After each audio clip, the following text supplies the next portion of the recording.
Marjorie Mason Center Crisis Response Manager Tiffany Apodaca is one of the founders of the nonprofit organization Breaking the Chains. Apodaca says her life gives her insight into the challenges people face and shows she has what it takes to lead District 3. I found myself on the streets, couch surfing and trying to find places to live as early as 12 years old, not having anybody or any system in place to help me, and me being able to function and find my way through getting my education, continuing to do, work for the better good.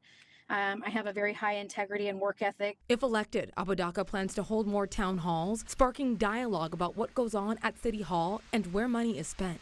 My number one priority is the most important document for a city is the budget, getting in and really learning and knowing that budget inside and out. District 3 candidate Jalen Swank is an administrative caseworker within the Fresno County Department of Health and says her strength lies in fighting for those who feel overlooked at City Hall. There was a sense in the community of underrepresentation. I go for exactly what I want, where I know I can make the best impact, and where I can influence the most people. Her family has lived in Southwest Fresno for years, and they've just added a member. As a new mom, Swank plans to make neighborhoods safer by increasing community policing and affordable living options. Seeing where we can implement stronger rent control and vacancy control policies that would benefit not only our residents and renters, but our small businesses as well. Fernando Alvarez says his family owns multiple businesses and property in Fresno. He's also worked at the Fresno Chamber of Commerce and became a West Park Elementary School Board trustee member when he was 21 years old. Alvarez believes voters should trust him to represent them on city council because of his community connections and experience at a young age.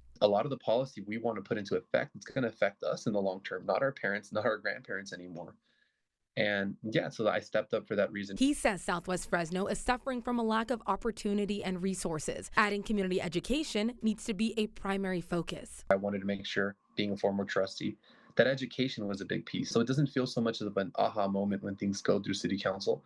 And I feel like that's been part of that lack of transparency we've been seeing. We also asked each candidate to weigh in on the Elm Street Industrial Rezone Plan, which would reverse parts of the Southwest Fresno specific plan. We have to either create a good town hall, bring both groups together, give them the data of what can happen. Because if we lose a lot of these businesses and we rezone them and they decide to leave the day of tomorrow, that's economic revenue we're getting. I stick with the Southwest specific plan and what the community wanted back in that time.